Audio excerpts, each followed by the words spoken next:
I think the things that Kim Kaufman is doing, accusing a victim of the person that she is claiming to support, I think what she's doing is illegal and she needs to be reported. The people at Dodge need to know what she's up to. They need to know that Chris is using YouTube to blame the victim. But I'm going to talk about that later. Chris Watts says we should listen to Kim. A convicted murderer is telling us what we should be watching.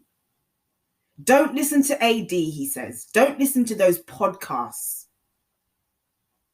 You know, people wondering if it was him, I recognize his voice because I never forget a voice. You know, once again, I noticed that flat affect. And he was just basically repeating what he'd been told to say, or he knew what was expected of him. Okay? Because he has no personality. He's a vacant, vacuous vacuum of a non-person.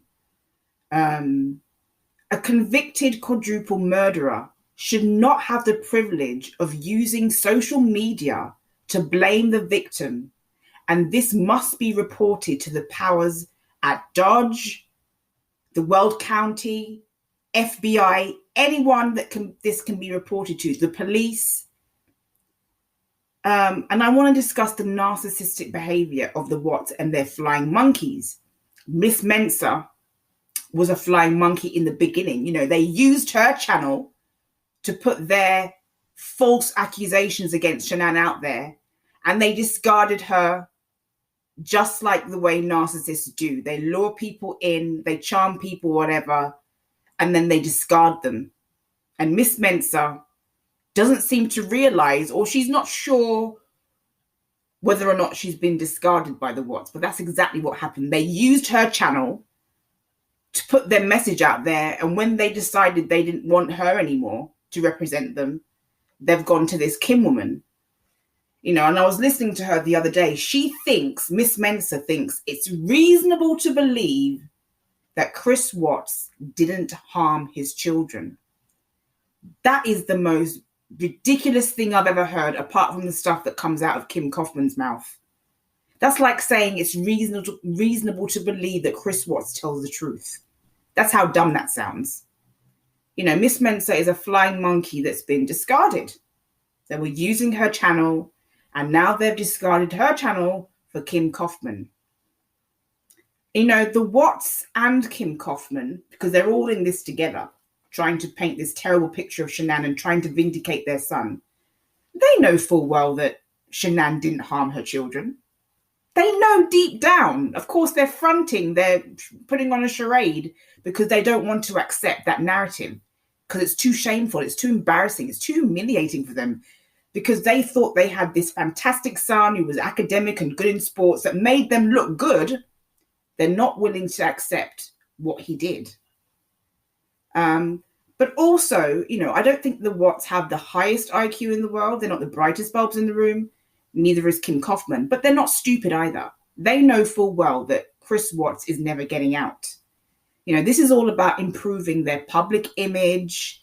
You know, public image is very important to Cindy Watts.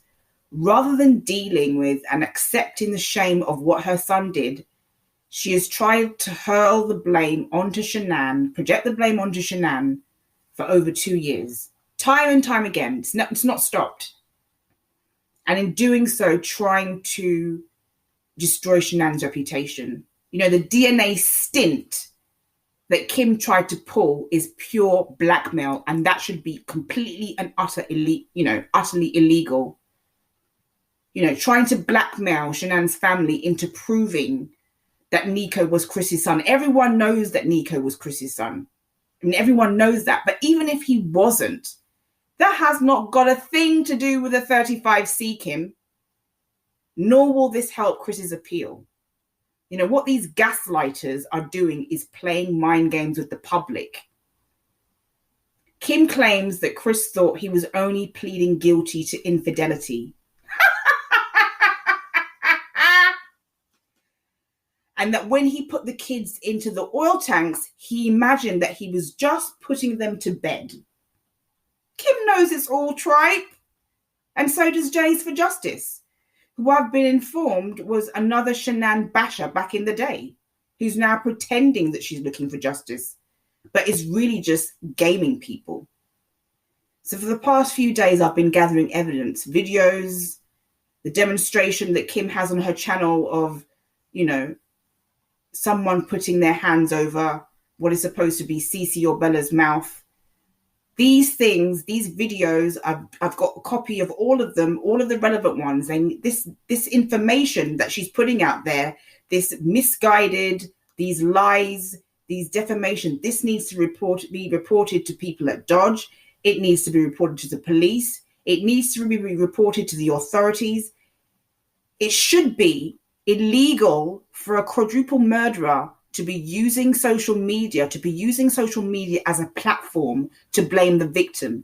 He should not have that privilege. Is it legal for Kim Kaufman to try and blackmail Shan'Ann's family into proving something that doesn't matter, that is not pertinent to the case, that will not have any effect at all on his appeal? Shan'Ann's family owes this woman absolutely nothing. And, I was listening to Critical K the other night, and she had the woman, the author of All My Broken Pieces, that many of us thought was written by Cindy Watts, but was actually not written by her at all. Cindy Watts didn't write a word of it, apparently.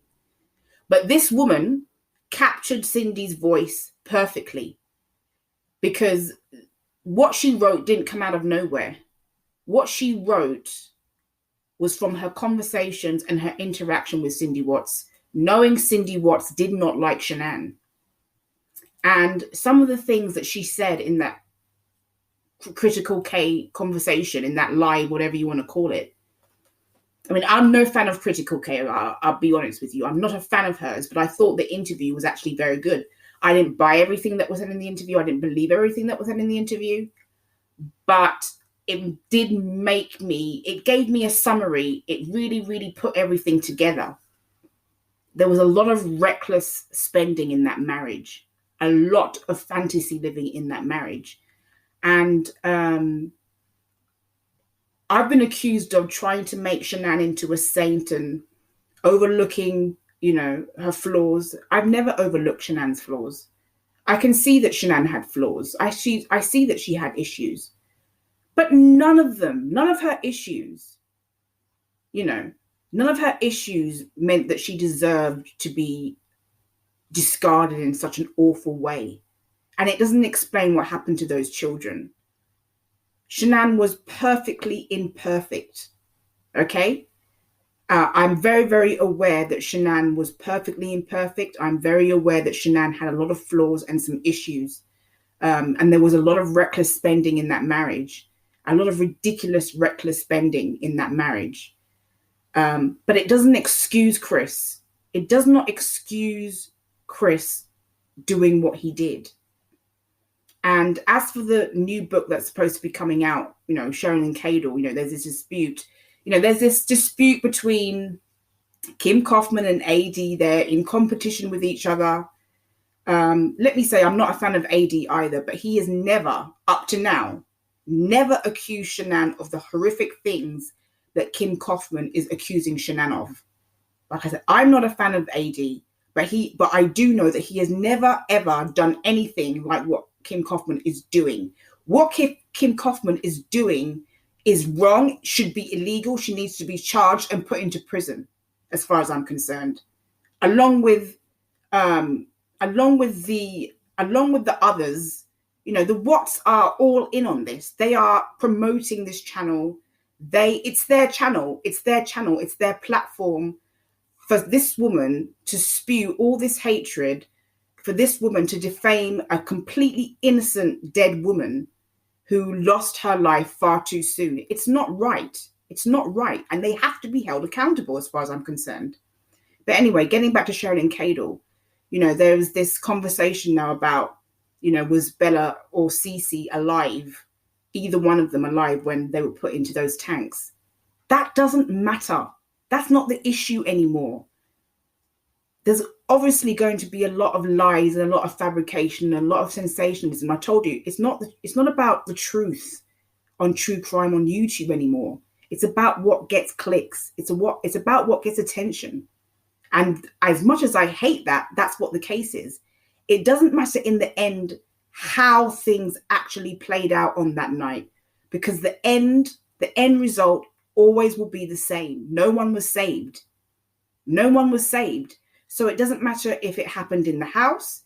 It doesn't matter if it happened in a car or at the actual oil site, because the same evil deeds were committed and it all ended up in the same horrible way.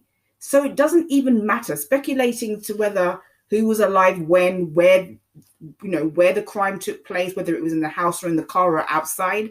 It doesn't matter, because what really matters is the fact that all of them are deceased, and this Kim Kaufman woman should not be allowed to get away with defaming a dead person. That is what matters. That is what matters.